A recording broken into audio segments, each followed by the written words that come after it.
নমস্কার, green take guide চ্যানেলে সকলকে স্বাগত।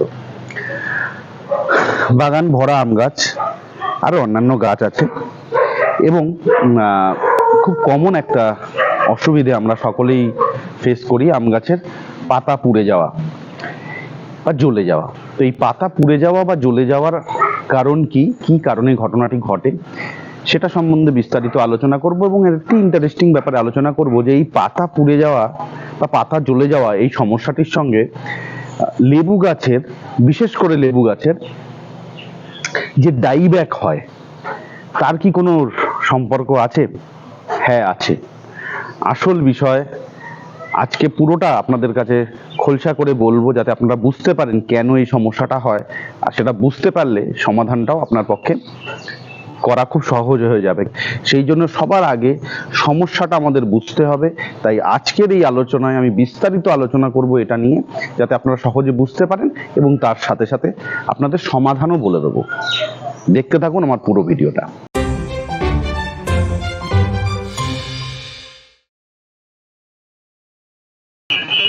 যেটা দিয়ে শুরু করব যে আম গাছে পাতা পোড়া বা পাতা জ্বলে যাওয়া এই সমস্যাটি কেন হয়, এই সমস্যাটি হওয়ার কারণ কি, এটা বোঝার আগে আপনাদের একটা জিনিস আমি পরিষ্কার করে বলে দিই। আম গাছ এমন একটি গাছ যাকে আমি সাধারণত বলি অযত্নের গাছ। অর্থাৎ যত বেশি আপনি এটাকে অযত্নে রাখবেন বা যত্ন কম করবেন, আম গাছ তত ভালো থাকে।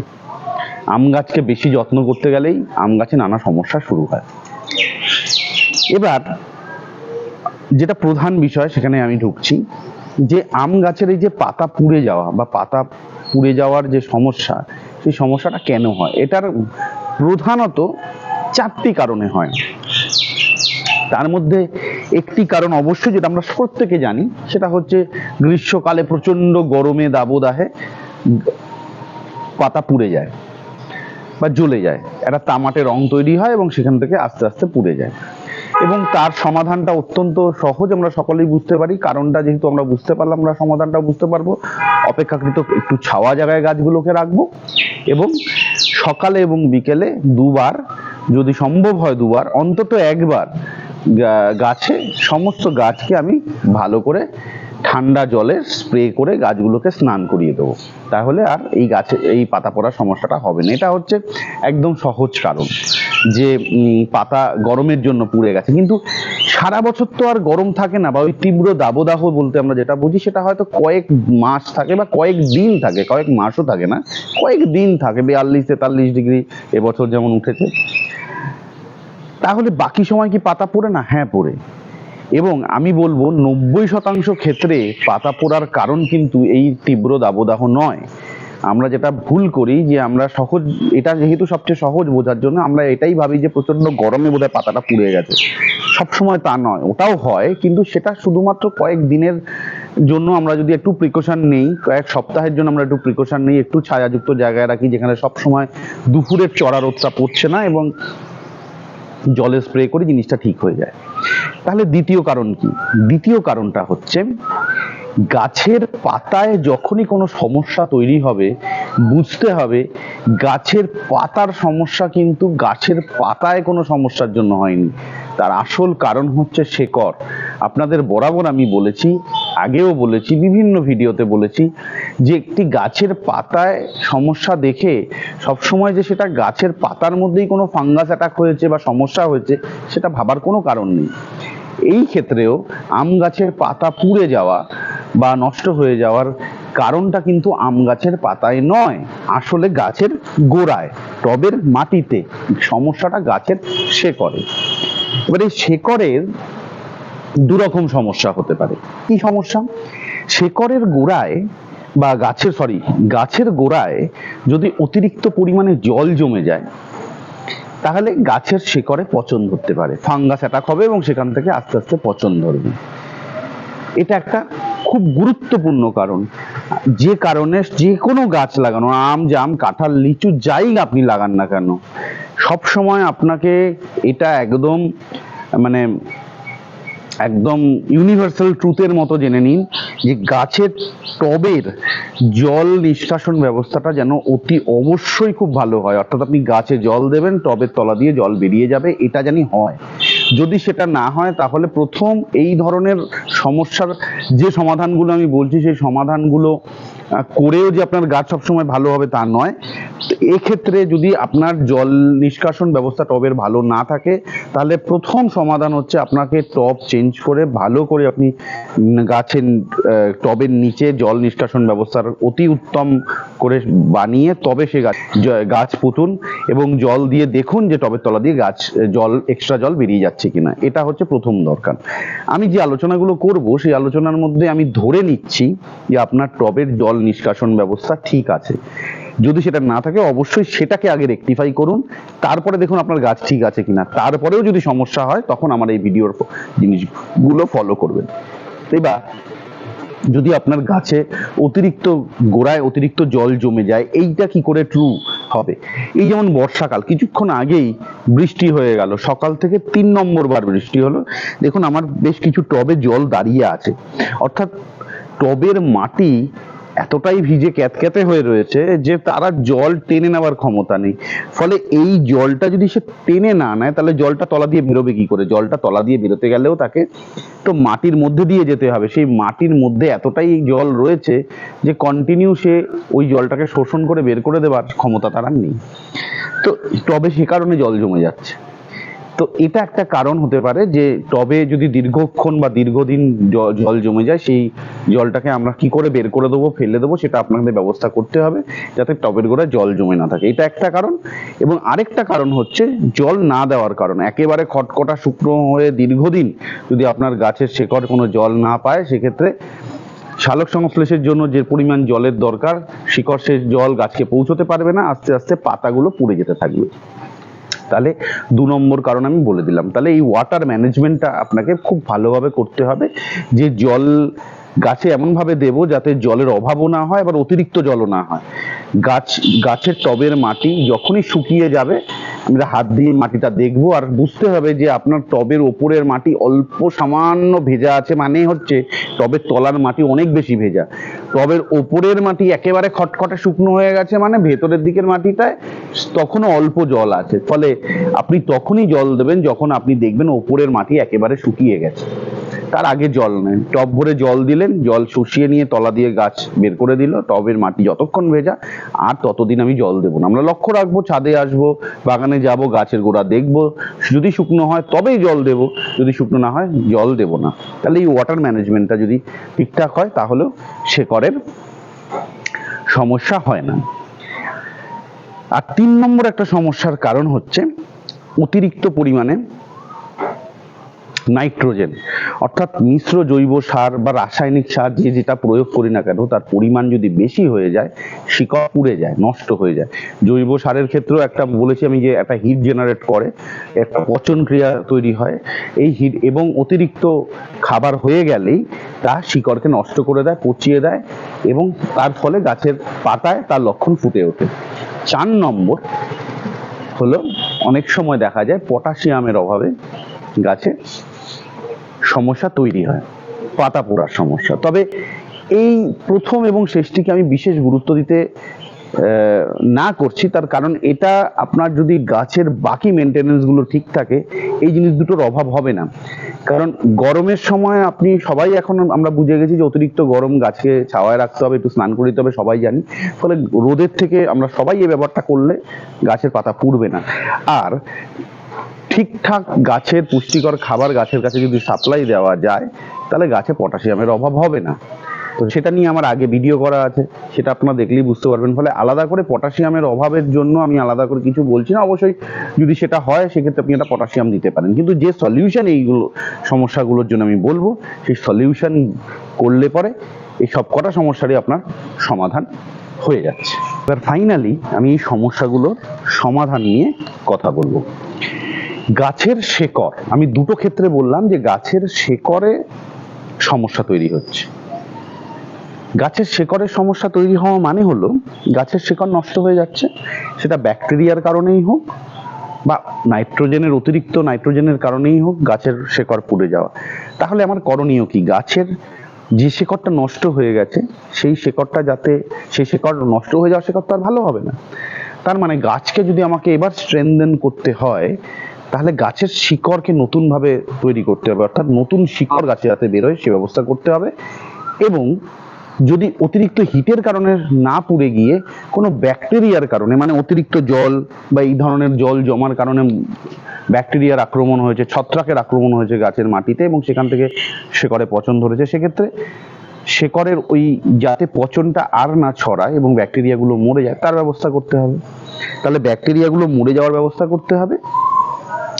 তার সঙ্গে যদি পুড়ে যাওয়ার কারণে মানে অতিরিক্ত হিট বা অতিরিক্ত জৈব সারের ব্যবহারে পুড়ে যাওয়ার কারণে জিনিসটা হয়, সেটাকে আমাকে নিউট্রালাইজ করতে হবে। এবং তার সঙ্গে কি করতে হবে, মাটির যে অতিরিক্ত সার দিলে কি হয়, মাটির পিএইচটা নষ্ট হয়ে যায়, অর্থাৎ ক্ষার এবং অম্লের যে সমতা, পিএইচ ব্যালেন্স যেটা বলে, ক্ষার এবং অম্ল এর যে সমতা সেটা নষ্ট হয়ে যায়, সেটাকে ঠিক করতে হবে এবং নতুন করে শিকড় গজাতে হবে যাতে গাছ স্ট্রেনথেন নেয়, আরো শক্তিশালী হয়ে ওঠে। এটা করতে গেলে কি করতে হবে? এবার আমি বলি, যদি দেখা যায় আপনি বুঝতে পারছেন যে হ্যাঁ আমার গাছে অনেক দিন ধরে টবের মধ্যে জল জমেছিল, তারপরে এই সমস্যার সমাধান হচ্ছে, তাহলে আপনি জেনে গেলেন মোটামুটি এটাই হচ্ছে কারণ। সেক্ষেত্রে আপনাকে বুঝতে হবে জল জমার কারণে যদি ব্যাপারটা হয়ে থাকে বা অতিরিক্ত জলের কারণে যদি হয়ে থাকে, তাহলে অবশ্যই ছত্রাকের আক্রমণ থেকে হয়েছে। সেক্ষেত্রে আমি বলবো একটি ভালো ছত্রাকনাশক জেটক্স ইউজ করতে পারেন। ব্লাইটক্স খুব ভালো এক্ষেত্রে। তো ব্লাইটক্স নিলেন 2 গ্রাম, তার সঙ্গে কাটিং এড বা যে ধরনের হরমোন, শিকড় তৈরি করার হরমোন, যেটা ওই অনেক সময় গাছের কলম করার জন্য আমরা ইউজ করি, সেই ধরনের কাটিং এড জাতীয় যে রুট হরমোন, সেই রুট হরমোন 2 গ্রাম, 2 থেকে 3 গ্রাম 1 লিটার জলে, 2 থেকে 3 গ্রাম এই রুট হরমোনের কাজটা কি হবে, নতুন শিকড় গজাতে তো সাহায্য করবে। কি দেবেন? 4 থেকে 5 গ্রাম কালো সোনা, এটাকে কালো সোনা বলে, আপনারা সবাই জানেন হিউমিক অ্যাসিডকে কালো সোনা বলা হয়। হিউমিক অ্যাসিডের কাজটা কি হবে, গাছের যে পিএইচ ব্যালেন্সটা নষ্ট হয়ে গেছে অতিরিক্ত খাবার দেওয়ার কারণে, ক্ষার এবং অম্লতার হেরফের হয়ে গেছে, ব্যালেন্সটা নষ্ট হয়ে গেছে, সেই ব্যালেন্সটাকেও নিউট্রালাইজ করবে, অর্থাৎ ঠিকঠাক জায়গায় আনবে এবং তার সঙ্গে শিকড় বৃদ্ধিতেও সাহায্য করবে। এবং তার সঙ্গে মাইক্রোরাইজার বলে একটা ফাঙ্গিসাইড পাওয়া যায়। মাইক্রোরাইজারটা কম্পোজিশনের যে কোনো ফাঙ্গিস, আপনারা মাইক্রোরাইজার বলে সার্চ করলেও গুগলে বা অ্যামাজন বা যেখান থেকে আপনারা কেনেন বললেই ওরা দিয়ে দেবে। সেই মাইক্রোরাইজার 2.5 গ্রাম থেকে 3 গ্রাম, এইটুকু এই সবকটা জিনিস জলের মধ্যে ভালো করে গোলাবেন। ভালো করে গুলিয়ে 3 দিন অন্তর প্রথমে গাছের মাটি এমনি জল দিয়ে ভালো করে ভিজিয়ে নেবেন, অল্প, যাতে জাস্ট ভেজানো হলো। তারপরে ওই 1 লিটার জল টব অনুযায়ী, অতিরিক্ত জল দেবেন না, যাতে যেহেতু আপনার এই জলের মধ্যে অনেক ওষুধপত্র মিশিয়েছেন, আপনারা কখনোই চাইবেন না অতিরিক্ত জল দিলে সেই দরকারি জলটা, এক্সেস জলটা বেরিয়ে যায়, ফলে এমন পরিমাণেই জল দেবেন যে জলটা মাটি সোক করে না, এক্সট্রা না হয়। তো সেই অল্প মাটিটা ভিজিয়ে নিয়ে ওই জলটা টবে এমন পরিমাণে নেবেন যে মাটি জলটাকে টেনে নিল, এক্সট্রা যেটা বেরিয়ে গেল, তাহলে আপনার ওয়েস্টেজ হলো না। এটা প্রত্যেক সপ্তাহে অন্তত পরপর 3 সপ্তাহে আপনি 3 বার দেবেন, 7 দিনের গ্যাপে 3 বার। আপনি দেখতে পাবেন গাছে নতুন কচি পাতা ছাড়া শুরু হয়ে গিয়েছে, অর্থাৎ ব্যাকটেরিয়াটা মরে যাবে, নতুন করে পাতা, গাছের পিএইচ, মাটির পিএইচ ব্যালেন্সটা ঠিক হয়ে আসবে এবং রুট হরমোনের কারণে এবং হিউমিক অ্যাসিডের কারণে গাছের শেকড় নতুন করে গ্রোথ নেবে। গাছের শেকড় গ্রোথ নিলে গাছ ওপরের দিকেও গ্রোথ নেবে। এটা হয়ে গেল আমার যদি শেকড় ব্যাকটেরিয়ার কারণে সমস্যা হয় সেটা করার জন্য। এবার যদি দেখা যায় শেকড়ে অতিরিক্ত নাইট্রোজেন বা অতিরিক্ত জৈব সার বা রাসায়নিক সারের কারণে মাটি গরম হয়ে গিয়ে শেকড় পুড়িয়ে দিয়েছে, অতিরিক্ত নাইট্রোজেনের কারণে গাছের পাতাও পুড়ে যাচ্ছে, সেক্ষেত্রে তার সমাধান কি করব? ফাইনালি যে কথাটা বলবো, যে যদি খাবার বা অতিরিক্ত নাইট্রোজেনের জন্য আম গাছের পাতা পুড়ে যায়, তাহলে সেই পাতা পোড়ার জন্য সেম সলিউশনই আপনারা ইউজ করবেন, শুধু এখানে ব্লাইটক্সের জায়গায় যে ফাঙ্গিসাইডের কথা আমি আগে বলেছি, স্ক্রিনে ছবি দিয়ে দিচ্ছি, সেই ইট উইনস বলে, ITWIN, উইট উইন্স বলে, সেই কম্পোজিশনের সেই ফাঙ্গিসাইডটা আপনারা ইউজ করবেন ব্লাইটক্সের জায়গায়, তাতে বেটার কাজ হবে। এমন নয় যে ওটা না পেলে ব্লাইটক্স দিলে কাজ হবে না, তবে ওই ফাঙ্গিসাইডটা কিভাবে প্রোটেক্টিভ লেয়ার হিসেবে কাজ করে, ব্লাইটক্সের থেকে ব্লাইটক্স একটু অন্যভাবে কাজ করে। এটা যে ইটউইন যে ফাঙ্গিসাইডের কথা বললাম, এটা একটা সিস্টেমিক ফাঙ্গিসাইড। শিকড়ের মাধ্যমে যখন শরীরে যাবে, ও কি করবে, যে সেলগুলো ক্ষতিগ্রস্ত হয়েছে সেখানে একটা মোটা প্রোটেক্টিভ লেয়ার তৈরি করবে, ফলে যে পাতাগুলো পোড়া শুরু হয়েছে সে পাতাগুলো স্টপ তো সেখানে হবেই, আর এক্সটেন্ড হবে না, ওই পাতা পোড়াটা আর এক্সটেন্ড হবে না ওই পাতাটার মধ্যেও। এবং তার সঙ্গে সঙ্গে রুট হরমোন এবং হিউমিক অ্যাসিড এগুলোর কারণে আপনার গাছের নতুন করে গ্রোথ আসবে, শিকড়ের নতুন করে গ্রোথ হবে। তার সঙ্গে মাইক্রোরাইজারটা থাকছে যে আপনার শিকড়কে আরো শক্তপোক্ত করবে, শিকড়ের সারফেস বাড়িয়ে দেবে, মানে অর্থাৎ শিকড় ছড়ানোর ক্ষমতা বাড়িয়ে দেবে, এবং যে ইমমোবিল নিউট্রিয়েন্টসগুলো যেমন আয়রন, জিঙ্ক, এইগুলো তো ইমমোবিল নিউট্রিয়েন্টস বলে, অর্থাৎ একটা পাতা থেকে আরেকটা পাতা, একটা অংশ থেকে আরেকটা অংশে যায় না, সেইগুলোকে মুভমেন্ট করাতে সাহায্য করবে, অর্থাৎ সমস্ত শরীরে সেগুলো ছড়িয়ে দিতে সাহায্য করবে। ফলে ওভারঅল আপনার গাছের রুটের গ্রোথ বেটার হবে, এবং রুটের গ্রোথ বেটার হলে ওভারঅল টোটালিটিতে আপনার গাছের গ্রোথ বেটার হবে। তাহলে ফাইনালি যে কথাটা আপনাদের বলে আমি শেষ করতে চাই আলোচনা, যে আমরা এটা বুঝলাম যে গাছের পাতা, আম গাছের বিশেষত পাতা পুড়ে যাওয়া আসলে একটি শিকড়ের রোগ, গাছের পাতার কোনো রোগ নয়, এবং সেক্ষেত্রে আমাদের শিকড়ের ট্রিটমেন্ট করতে হবে, যেটাকে রুট ট্রিটমেন্ট বলা হয়। এবং এই রুট ট্রিটমেন্টের মাধ্যমে আমরা ক্ষতিগ্রস্ত শিকড়কে হয়তো ভালো করতে পারবো না, কিন্তু যাতে নতুন করে শিকড় আরো গজায়, এবং যদি ব্যাকটেরিয়াল আক্রমণের কারণে শিকড়ে ক্ষতি হয়, সেই ব্যাকটেরিয়াকে নষ্ট করে নতুন শিকড়ের গ্রোথ দেবো, যাতে গাছটা আবার নতুনভাবে বেড়ে ওঠে। এটা হচ্ছে টোটাল প্রবলেম এবং তার সলিউশন। এবার এর শুরুতে যে কথাটা আমি বলেছিলাম যে এই পাতা পোড়া রোগের সঙ্গে কি ডাইব্যাকের সম্পর্ক আছে, একদম এক। মানে আপনারা যদিও অনেক জায়গায় অনেক রকম ভাবে অনেক ভিডিও দেখেন, কারণ কেউ হয়তো পাতা পোড়া রোগ নিয়ে একটা আলাদা ভিডিও করলো, ডাইব্যাক নিয়ে একটা আলাদা ভিডিও করলো, সেহেতু আমার মনে হয় এটা আমার কর্তব্য আপনাদের ব্যাপারটার মধ্যে লিঙ্কটা কোথায় আমি বুঝিয়ে দিচ্ছি। এই লেবু গাছের যে ডাইব্যাক রোগটা হয়, যারা জানেন ব্যাপারটা সম্বন্ধে, যে ডাইব্যাক রোগটাও কিন্তু শেকড়ের কারণেই হয়, অর্থাৎ শেকড়ে ফাঙ্গাস ধরে, শেকড় নষ্ট হয়ে যায়, এবং সেটা ফাঙ্গাল অ্যাটাকের কারণেই হয়। সেই শেকড়ে ফাঙ্গাস ধরে, ফাঙ্গাল অ্যাটাক হয়, সেই অ্যাটাকের কারণে গাছের একটা অংশ বা একটা সাইডের শেকড় আস্তে আস্তে খারাপ হওয়া শুরু হয়। যেই সাইডের শেকড়টা খারাপ হয়, সেই সাইডের জল এবং নিউট্রিয়েন্টস পরিবহন ক্ষমতা শেকড় থেকে অনেক কমে যায়, ফলে গাছের মাথার দিকে আর সে জল নিয়ে পৌঁছতে পারে না, এবং যে কারণেই ডাইব্যাকটা কিন্তু গাছের ওপরের অংশ থেকে শুরু হয়, একদম গাছের মাথার থেকে ব্যাকের দিকে, দ্যাট ইজ ওয়াই না ডাইব্যাক ও একদম মাথার থেকে পেছন দিকে আস্তে আস্তে নষ্ট হওয়া শুরু হয়। তার কারণটা আলটিমেটলি রুট। সেক্ষেত্রেও এই ডাইব্যাকের ক্ষেত্রেও কিন্তু একই প্রবলেম, একই জায়গা। আম গাছের ক্ষেত্রে এটা পাতা পোড়া রোগ হিসেবে আমরা দেখছি, লেবু গাছের ক্ষেত্রে এই সমস্যায় পাতা পড়ে না, ডাইব্যাকের সৃষ্টি হয়। ফলে লেবু গাছের ডাইব্যাক হলেও কিন্তু আমরা সেম রুট ট্রিটমেন্ট করব, সেক্ষেত্রেও আমাদের একইভাবে একই পরিচর্যায় আমাদের গাছ আস্তে আস্তে সুস্থ হয়ে উঠবে। এবার অনেকে এরপরে একটা প্রশ্ন করতে পারেন যে আপনি তো সবই বললেন, কিন্তু কি করে আমি বুঝবো কোন মানে পাতা দেখে যে এই পাতাটা অতিরিক্ত খাবারের কারণে পুড়ে গেছে, না এই পাতাটা ফাঙ্গাস অ্যাটাকের কারণে পুড়ে গেছে, বা কারণে পুড়েছে, বা এই পাতাটা পটাশিয়ামের কারণে পুড়েছে। দেখুন, আমি সত্যি কথা বলতে আমি ভাওতাবাজি কথা বলতে ভালোবাসি না, ফলে আমি আপনাকে বলে দিতেই পারি যে পাতার মাথার থেকে যদি পুড়ে আস্তে আস্তে পেছনের দিকে পড়ে, তাহলে আপনি বুঝবেন এটা কি বলে অতিরিক্ত খাবারের কারণে হয়, কারণ এটা আপনি অনেক জায়গায় অনেক চ্যানেলে পড়তে পারেন, বাট এইভাবে সত্যি সত্যি ডিফাইন করাটা কিন্তু খুব কঠিন। যে পাতা পোড়ার প্যাটার্ন দেখে অনেক সময় আমরা একটা আন্দাজ করতে পারি, কিন্তু আমরা নিশ্চিত হতে পারি না ওটা ওই কারণেই হয়েছে। অর্থাৎ পাতার সাইড থেকে পুড়লে সেটা ফাঙ্গাসের কারণে, পাতার দিক থেকে পোড়া শুরু হলে সেটা অতিরিক্ত নাইট্রোজেনের কারণে, এমন ভাবে নিশ্চিত করে কিছু বলা যায় না, কারণ একই গাছে এরকম বিভিন্ন প্যাটার্নের পাতা পোড়া আপনি দেখতে পাবেন। এমনও হতে পারে যে একটি পাতা সাইড থেকে পুড়েছে, একটি পাতা মাথার দিক থেকে পুড়েছে, একটি পাতার মাঝখানে কিছু ছোপ পোড়ার দাগ। ফলে ডেফিনেটলি একটা গাছের সমস্ত পাতা একই প্যাটার্নে পুড়বে না, তাহলে আপনি নিশ্চিন্ত হবেন কি করে এটা কোন দিক থেকে পোড়া। সেই জন্য আমার বুদ্ধি বা আমার স্বল্প বুদ্ধি বুদ্ধি এটা বলে আমি যখন রুট ট্রিটমেন্টটা করবো আমি এমনভাবে ট্রিটমেন্টটা করব যে সমস্যাটা যেদিক থেকেই আসুক সেটা কভার করে নেবে। ফাঙ্গিসাইড দিলে পরে আমার যদি রুটে ফাঙ্গাস লাগে তাহলে সেই ফাঙ্গাসটাকে মারবে, যদি না হয় তাহলে সেটা প্রোটেক্টিভ লেয়ার হিসেবে ফাঙ্গাসের প্রোটেক্টিভ লেয়ার হিসেবে রুটকে বাঁচাবে যদি ভবিষ্যতে কোনো ফাঙ্গাস অ্যাটাকের থেকে। ফলে ফাঙ্গিসাইডটা আমি জলে অবশ্যই দেব।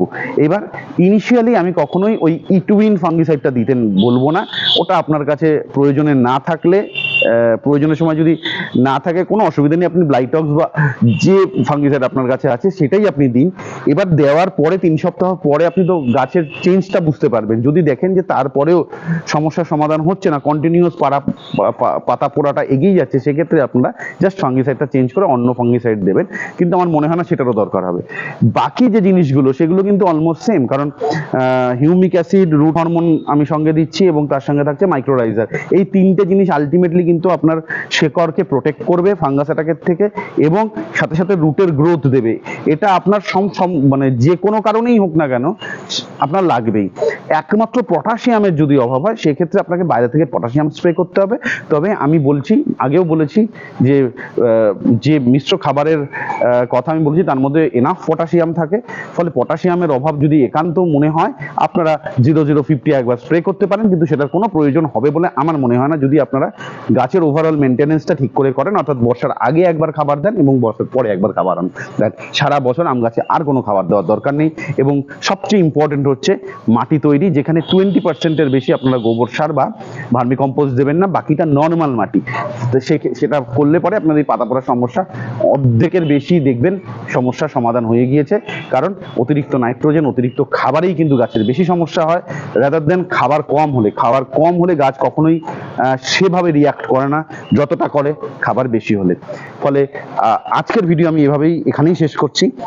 যদি ইনফরমেশনগুলো আপনার মনে হয় যে ঠিক দিলাম, ভালো লাগলো, আপনাদের ক্ষেত্রে বুঝতে সুবিধে হলো, তাহলে অবশ্যই একটা লাইক এবং ভিডিওটি সবার মধ্যে শেয়ার করে দেবেন। যারা এখনো সাবস্ক্রাইব করেননি, সাবস্ক্রাইব করে দিলে আমার এই ধরনের ভিডিও, হয়তো আমি খুব রেগুলার বেসিসে ভিডিও দিতে পারি না, কিন্তু আমার ভিডিও যখনই নতুন আসবে তখনই আপনারা জানতে পারবেন এবং কিছু উপকারী ভিডিও নিশ্চয়ই পাবেন, এই আশাই রাখছি। সঙ্গে থাকবেন, ধন্যবাদ।